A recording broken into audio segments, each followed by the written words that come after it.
She was born into a name so large it preceded her into every room she would ever enter for the rest of her life. A name that carried the weight of railroads and real estate and generations of accumulated power, so dense it had calcified, by the time she arrived, into something closer to a curse than a crown. She didn't choose it, she didn't earn it. She was simply born into it, the way children are born into weather, with no understanding of what it means, until it has already shaped everything about who they are allowed to become. She was 4 years old when her father died. She was 10 months old when he stopped loving her mother. She was never consulted on either. By the time the newspapers found her, and they found her early, with a ferocity that should have been illegal and was entirely ordinary, she had already been passed between hands like something valuable and breakable, and not quite real. A judge had looked down at her from a great height and made a decision about her life. A woman who called herself her mother had wept dramatically in a courtroom, while the press sketched her tears and printed them on front pages across America. A woman who called herself her aunt had won, and somewhere in the middle of all of it, a small child had sat very still and learned the first lesson that would follow her across 9 decades of living. Her feelings were not part of the proceeding. The tabloids gave her a nickname. They always do. When a woman's suffering is spectacular enough to sell papers, the press has a habit of collapsing her entire existence into 4 or 5 words that are easy to print and impossible to escape. They called her the poor little rich girl, a phrase so perfectly constructed to dismiss her that you almost have to admire its cruelty. It acknowledged, just barely, that something was wrong. And then it immediately buried that acknowledgement under the assumption that wealth made suffering illegitimate, that a child with a famous name and a trust fund and a mansion to live in could not possibly be in genuine pain. That whatever she lacked, she could simply buy. Nobody asked what she was actually poor in. If this is your first time here, this channel exists to say out loud what history chose to whisper. Subscribe, what we do here matters. Nobody asked about the mother, who chose a legal battle over a bedtime story. Nobody asked about the years spent in a house where love was administered like a schedule, where affection arrived with conditions attached and warmth was something you earned through performance. Nobody asked about the silence at the center of all that inherited grandeur, the specific, permanent silence of a child who has understood, long before she has the language for it, that she belongs to everyone and to no one simultaneously. She grew up, she married more than once, and we will get to all of it. She made art. She built things. She lost a son in the most unbearable way a mother can lose a child, and she went on living after that, which is a kind of courage the world rarely credits because it doesn't look dramatic enough to photograph.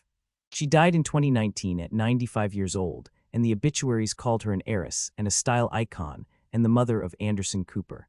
Not one of them asked what she had spent her whole life trying to own. Her name was Gloria Vanderbilt, and the thing they never told you, the thing that changes everything, is that she spent 95 years fighting to be seen as something other than a name. And the people who were supposed to love her were always the first ones to look away.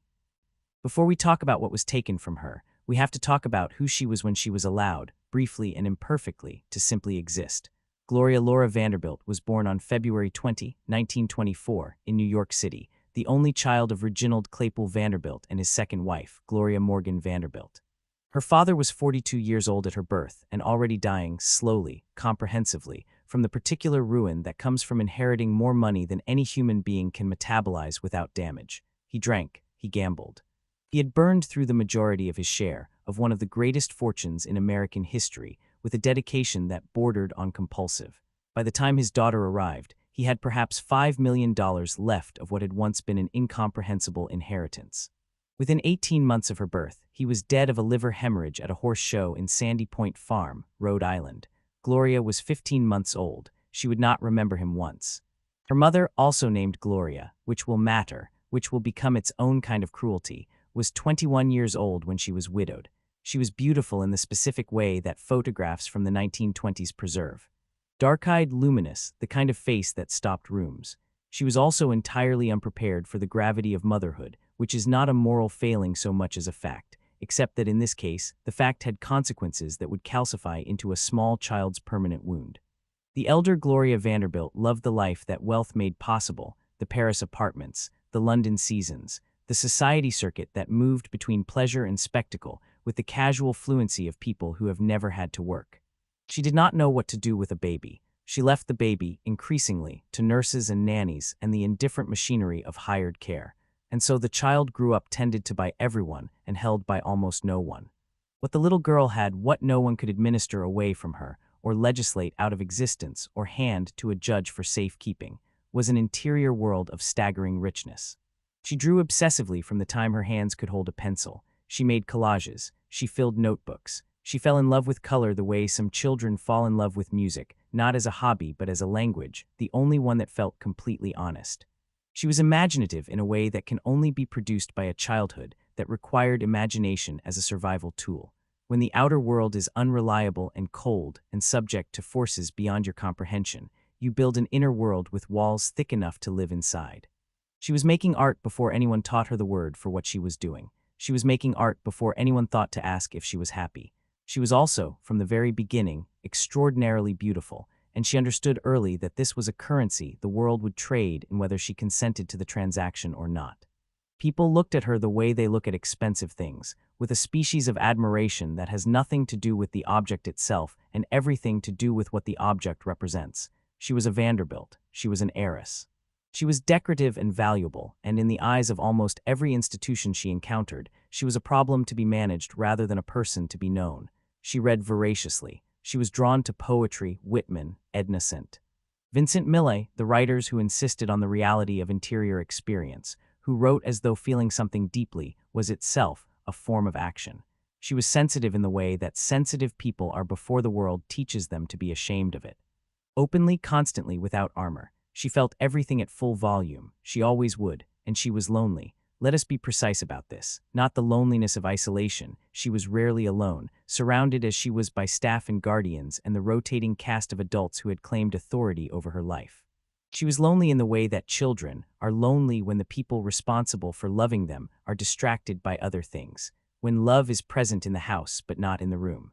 When you are fed and clothed and educated and entirely, permanently unseen, she had everything, she was starving, and no one used those two sentences in the same breath. By the time she was 9 years old, she had lived in rented apartments in Paris, a townhouse on East 72nd Street, and the Shepherd Farm in Old Westbury, where her great-aunt Gertrude Whitney, a sculptor, a woman of genuine creative accomplishment, a woman who also happened to be worth considerably more than her mother, had been watching. Waiting, building a case. Gloria Vanderbilt was 9 years old, and the most powerful people in her world were about to go to war over her, not because they loved her, but because she was worth something.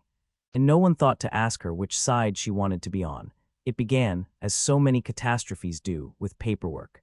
In the autumn of 1934, Gertrude Vanderbilt Whitney, sculptor, arts patron, founder of what would eventually become the Whitney Museum of American Art, and great-aunt to a 10-year-old girl she had been quietly observing for years, filed a petition in New York Surrogate's Court to remove custody of Gloria Vanderbilt from her mother. The legal argument was precise and damning, that the elder Gloria was an unfit mother, that she had neglected her daughter in favor of a life of European pleasure-seeking, that the child had been raised in moral and physical danger, and that the Vanderbilt fortune, the trust that existed for the little girl's benefit, was being mismanaged and drained to fund her mother's lifestyle rather than her welfare. On paper, it read like a rescue. In the room, it looked like something else entirely. The trial began on October 1, 1934, in a Manhattan courtroom that rapidly became the most photographed room in America. The press called it the trial of the century, which tells you something about the century and a great deal about what the press considered worthy of that designation. Here was wealth, here was beauty. Here were two women, one dark and glamorous and European in her affect, one formidable and old money, and wrapped in the authority of old New York, fighting over a child whose trust fund was worth approximately $4 million in Depression-era money. The newspapers sent their best people. The photographers stationed themselves outside the courthouse every morning. The public consumed it with the specific hunger that attaches to spectacles involving rich women behaving badly, which is to say, voraciously and without mercy, and with very little interest in what any of it was doing to the child at its center. That child sat in the courtroom on at least one occasion and watched adults she was supposed to trust dismantle her mother's character with the methodical efficiency of a demolition crew. She heard testimony about late nights and unsuitable companions, and a governess named Caselick who had kept a diary that described in careful accusatory detail the elder Gloria's absences, her drinking, her female friendships, which the court examined with a prurient suspicion that said far more about 1934 than it did about any wrongdoing. She heard her mother described as a danger. She heard her own childhood described as a wound. She was 10 years old. she was being used as evidence. No one asked her how it felt to hear her life reduced to exhibits A through Z. Then came the moment that would split her in two for the rest of her life. The judge, Justice John Caro, a man with the untroubled confidence of someone who has never once considered that a child might have an interior life worth consulting, summoned the little Gloria to his chambers. He asked her with what he likely believed was gentleness, which adult she preferred to live with. It was an impossible question, administered by an oblivious man in a system entirely indifferent to the cruelty of asking it. She said she wanted to stay with her Aunt Gertrude. Whether she said it from genuine preference or from the particular terror of a child who has learned to read rooms and tell powerful people what they seem to want to hear, that question was never asked. It was enough that she had said it. The machinery moved forward. On November 21, 1934, Justice Caro ruled in Gertrude Whitney's favor. The elder Gloria was awarded weekend visits and summers. Gertrude Whitney received custody of the child, the management of the trust, and the quiet satisfaction of having won. The press declared it justice. The elder Gloria wept on the courthouse steps in a fur coat that the photographers caught perfectly. The public chose sides with the comfortable certainty of people who have access to only one side of any story, and the little girl went home with her aunt, to a house that was not her home, to a woman who was not her mother, to a life that had been decided for her, about her, entirely without her. She was 10 years old, and she had already learned the lesson that would underwrite every relationship she would attempt for the next 8 decades. That the people with the most power over your life are rarely the people who love you best, and that love, when it is weaponized by wealth, stops resembling love almost entirely. Here is what happens to a child who is taught, before she is old enough to have formed a self, that her primary value is what she represents to other people rather than who she actually is. She spends the rest of her life walking into rooms and trying to become what the room requires. She learns to read desire the way other people read weather, instinctively, urgently, as a matter of survival. And she mistakes again and again and again the warmth of being wanted for the warmth of being loved. They feel identical from the inside. They produce entirely different outcomes. Gloria Vanderbilt married for the first time at 17. His name was Pasquale John Disico, Pat, to the people who knew him, which was most of Hollywood, where he worked as a talent agent with the kind of slick confidence that reads as charisma until you are already inside the marriage, and the exits are less obvious than they appeared. He was 30 years old to her 17. He was charming and domineering and prone to a temper that expressed itself, on at least several documented occasions, in physical violence. He called her stupid. He called her ugly. He told her, systematically and with apparent conviction, that without the Vanderbilt name she was nothing, which is a particular species of cruelty, to weaponize the very source of a person's insecurity as the instrument of their humiliation. She stayed for 4 years. She left. This is the part the newspapers always reported. They never reported what it costs a person to stay. The second marriage arrived in 1945, and it carried with it the specific hope that belongs to people who have survived one disaster and convinced themselves that survival was education. Leopold Stokowski was one of the most celebrated orchestral conductors in the world. He was also 63 years old to her 21, which the press noted with raised eyebrows and the particular prurience that attaches to large age gaps when the younger party is a beautiful woman with money. What they did not note, what they rarely note, is that a 21-year-old who has never been protected, who has never experienced authority as anything other than control, will often move toward powerful older men with the desperate logic of someone still searching for the safety that was never provided in childhood. It is not weakness, it is arithmetic. It is what the wound produces. Stokowski was not cruel, but he was absorbed in his work, in his own legend, in the vast self-regard that attaches to men who have been celebrated so long that the celebration has become indistinguishable from identity. She gave him 2 sons, Christopher, born in 1950, and Leopold Jr., born in 1952. She made a home. She made art. She tried to make herself legible inside a marriage that offered respect but withheld the specific, daily tenderness she had been waiting her entire life to receive. She knew how to be a wife. She had never been shown how to be loved. These are not the same skill, and confusing them is an error that accumulates interest over time. They divorced in 1955. She was 31 years old and had already been twice married, twice failed, and twice described by the press in language that centered the marriages rather than the woman inside them. Director Sidney Lumet came next, marriage number 3, beginning in 1956. He was brilliant and driven and genuinely interested in her as a person, and the marriage produced her 3rd son, Thomas, in 1959. It lasted 11 years. It ended without the kind of spectacular rupture that makes newspapers, which meant it was largely ignored, which meant the quiet erosion of it, the slow incompatibility of two people whose ambitions pulled in different directions, went unwitnessed and unremarked upon, which is its own kind of loneliness. And then there was Wyatt Cooper. He was a writer from Mississippi, Southern in his warmth and his storytelling, and his bone-deep belief that family was the architecture everything else was built inside of. He married her in 1963. He gave her a fourth son, Anderson, in 1967 and a fifth, Carter, in 1965. He called her Gloria without the weight of the name. He saw her, not the heiress, not the tabloid figure.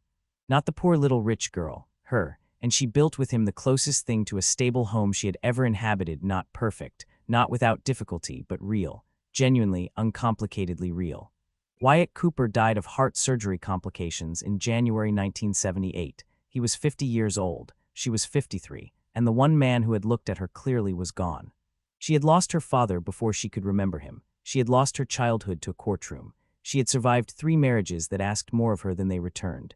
And now she had lost the one relationship that had asked for her specifically, not her name, not her money, not her beauty, but her. She was 53 years old, 4 times married, 5 times a mother, and still, the world was not finished with its appetite for what it could take from her, because the worst loss had not yet arrived. And when it did, it would arrive from a direction no mother on earth is ever prepared to look.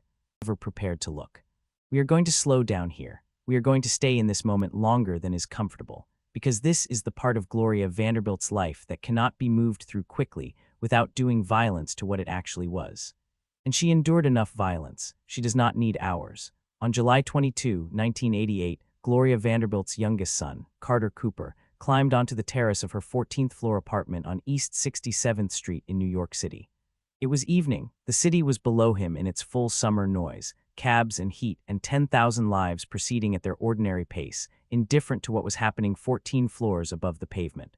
His mother was inside.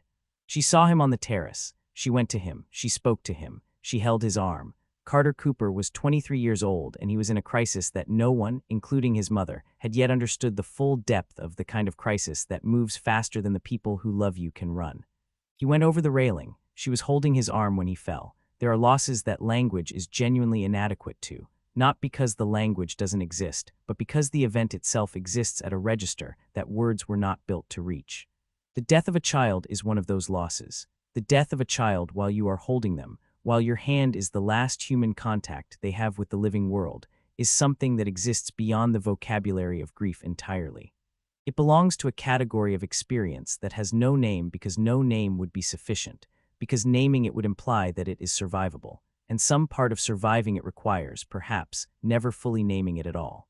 Gloria Vanderbilt was 64 years old. She had survived a courtroom at 10. She had survived 4 marriages. She had survived the death of Wyatt Cooper, the one man who had seen her clearly. She had built a career and a body of work and a public identity so polished and controlled that most people who looked at her saw only the surface, the iconic face, the famous jeans, the Vanderbilt name in gold thread. She had spent 64 years becoming someone the world could not destroy. And then, on a summer evening in Manhattan, with her hand still warm from contact with her son's arm, the world found the one thing she had no armor for. The one loss that went deeper than any self she had ever constructed. The one wound that would never, not for a single day for the remaining 31 years of her life, fully close. She wrote about Carter. She wrote about him in her memoir, in her art, in the pages she kept that no one else was meant to read. She painted him. She kept his room. Anderson Cooper, who was 21 years old when his brother died, who became one of the most recognized journalists in America, who has spoken about his own grief with a precision and courage that honors his mother's legacy, has said that she carried Carter with her every day. That she never stopped, that a mother who loses a child does not move on from the loss. She moves forward with it, permanently, the way you move with a limb that has been damaged beyond repair, functionally, carefully, always aware of what is gone. She kept making things after Carter died. She kept painting, kept writing, kept loving the people she had left. This is not a small thing. This is, in fact, an enormous thing, and the world called it resilience as though resilience were simple. As though it did not cost her something immeasurable every single morning she chose it. She chose it, every day for 31 years. She chose it. She never stopped choosing it. Let us step back now. Let us look at the architecture. Because what happened to Gloria Vanderbilt was not a series of unfortunate coincidences. It was not bad luck, or bad choices, or the inevitable friction of a complicated life. It was the entirely predictable output of a set of interlocking systems, legal, social, journalistic, familial, that were designed, whether explicitly or by comfortable default, to treat women as objects of negotiation rather than subjects of their own existence. And those systems functioned exactly as they were built to function. That is the part that should make you cold. Begin with the law. In 1934, the New York Surrogates Court looked at a 10-year-old child and saw, first and most legibly, a trust fund. The custody proceeding that the press called a rescue was, at its structural core, a contest over who would control approximately $4 million until the child came of age.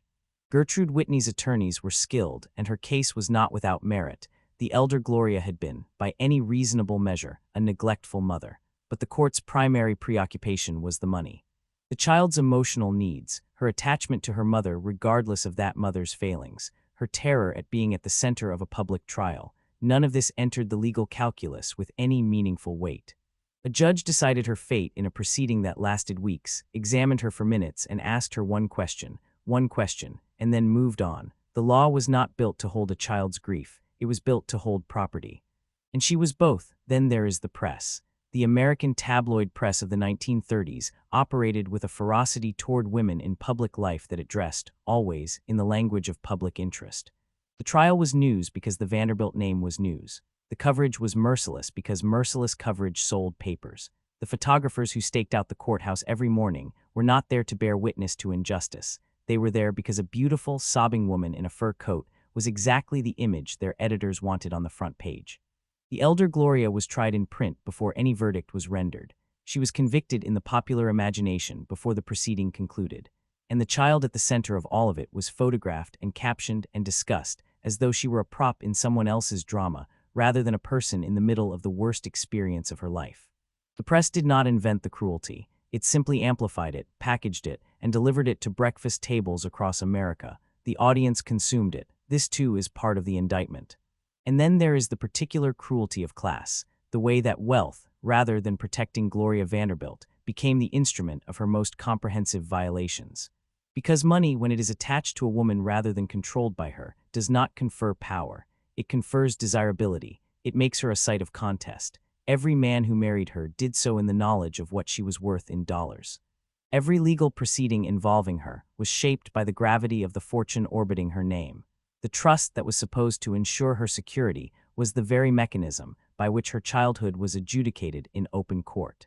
The name that was supposed to confer status was the reason cameras followed her from age 10 until the day she died. She was never allowed to be anonymous. She was never allowed to be ordinary. She was never allowed to fail quietly, to grieve privately, to love without the press tallying the marriages and writing the ledger. Every intimate detail of her life was considered public property because her name was public property, and the distinction between the name and the person had never, in the eyes of the systems that surrounded her, been meaningfully established. Nobody asked her consent, not once, not at 10, not at 30, not at 64 when she was standing on a terrace in the dark holding her son's arm. The system did not break Gloria Vanderbilt, let that be clear. But it tried methodically, institutionally, across 9 decades, and the fact that she survived it is not a vindication of the system. It is a testament to something in her that the system was never designed to account for. The absolute, unextinguishable insistence on existing as herself, on her own terms, regardless of what any courtroom or newspaper or husband or cultural moment demanded she be instead. In the spring of 2019, Gloria Vanderbilt was 95 years old and she was painting. This is worth saying plainly, without decoration, because it is the most important fact about her final years and the one most consistently obscured by the coverage of her death. She was still working, not in the diminished, ceremonial way that the very old are sometimes said to be still active, meaning they appear at events and sign their name to things and allow themselves to be photographed as proof of continued existence. She was genuinely materially working. She was at her easel. She was mixing color. She was making decisions about what belonged on a canvas and what did not, which is one of the most demanding cognitive and emotional acts a human being can perform because it requires the simultaneous operation of instinct and judgment and accumulated knowledge and the willingness to be wrong and begin again. She had been making art for over 80 years. It had saved her, she said, more than once, not metaphorically, literally. The act of putting something onto a surface, of taking the contents of an interior life and making them visible, permanent, real, had been the one continuous thread through a life that had been, in almost every other dimension, subject to forces beyond her control. No court could legislate her paintings, no husband could inherit her brushwork, no newspaper could caption her colors into something more convenient. When she made art, she was answerable to no one. She was entirely, finally, herself. In April 2019, she was diagnosed with advanced stomach cancer. She told Anderson Cooper immediately. She had always told Anderson Cooper things immediately. Their relationship, forged in the particular intimacy that survives shared grief, operated on a frequency of honesty that was, by all accounts, rare and genuine and fiercely protected by both of them.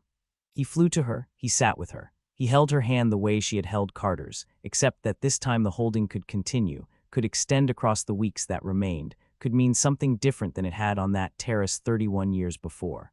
She did not want aggressive treatment. She was 95 years old and she had decided, with the same quiet clarity she brought to everything that was truly hers to decide, that she was ready.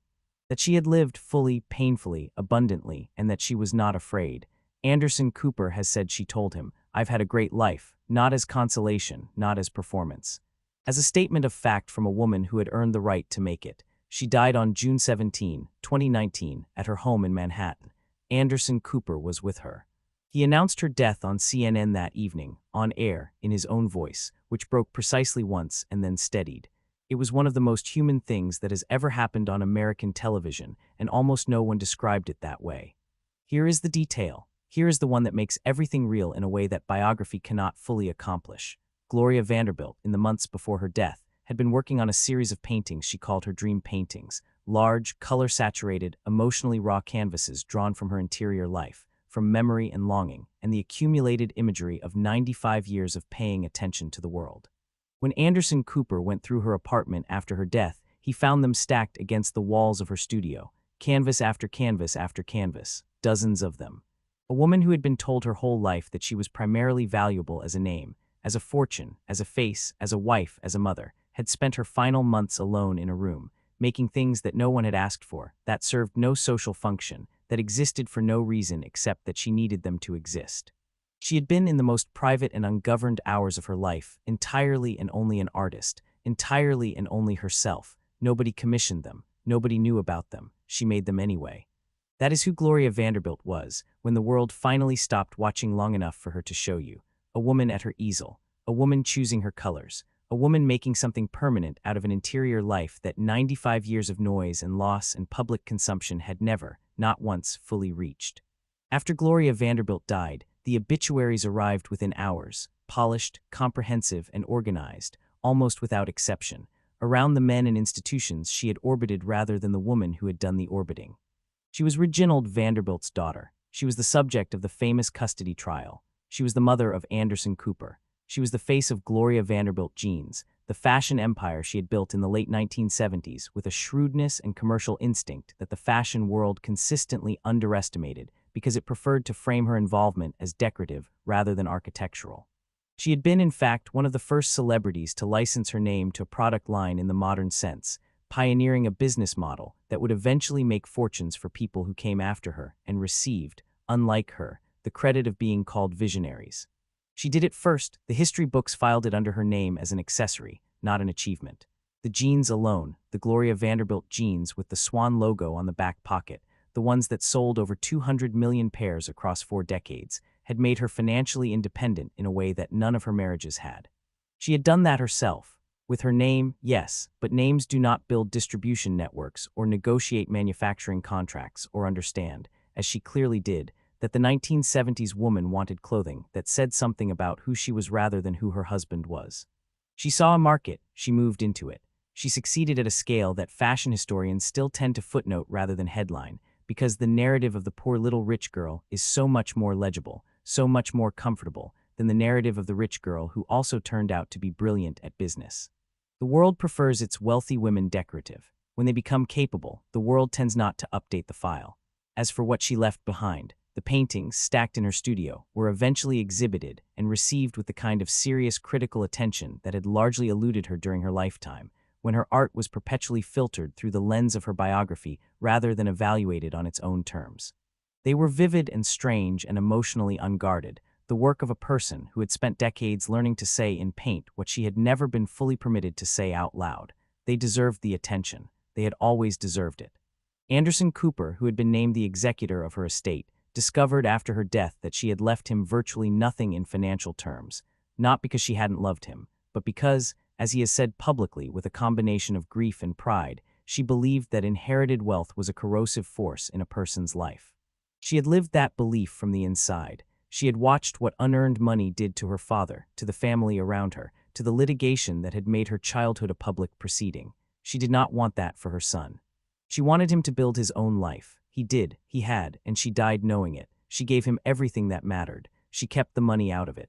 After a lifetime of being defined by a fortune she never controlled, she refused to let that fortune define the person she loved most. The elder Gloria, her mother, the woman who wept in the fur coat on the courthouse steps in 1934, the woman who chose a legal battle over a bedtime story, died in 1965, largely forgotten by the press that had once made her front-page news. She and her daughter had achieved in the final years something approaching reconciliation, not absolution, not the erasure of what had been done and left undone, but presence, contact. The acknowledgement arrived at too late and offered imperfectly by both of them that the other person was real and had suffered and deserved at minimum to be seen. Gloria Vanderbilt saw her. Eventually, incompletely, it was something. Here is the verdict, not the one the newspapers rendered, not the one the courtroom rendered in 1934, or the culture rendered across 9 decades of reducing a full human being to a nickname. Here is the one that the evidence actually supports. Gloria Vanderbilt was a woman of serious creative intelligence, genuine business acumen, extraordinary emotional endurance, and an interior life so rich and so persistently her own that it survived every attempt, institutional, marital, journalistic, familial, to colonize it. She was not defined by her name. She was not defined by her money, her marriages, her losses, or her beauty.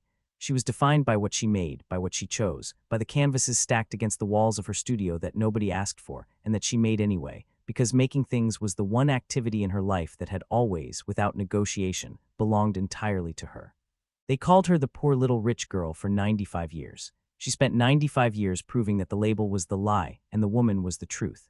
If this story stayed with you, if you watched this and felt the particular anger that comes from recognizing a pattern, from seeing in Gloria Vanderbilt's life the outline of something much larger than one woman's biography, then subscribe to this channel. Leave a comment, tell me which part of her story hit hardest, because this is what we do here. We say the names, we tell the whole story, we refuse to look away. The women we cover were not footnotes, they were not cautionary tales. They were not the supporting characters in someone else's history, they were the history, and we are just now beginning to read it correctly. Her name was Gloria Vanderbilt. She was poor in safety, poor in permanence.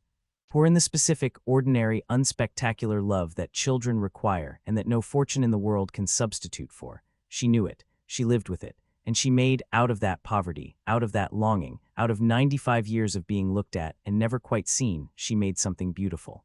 She made herself, that was enough. That was, in the end, everything. In the end, everything.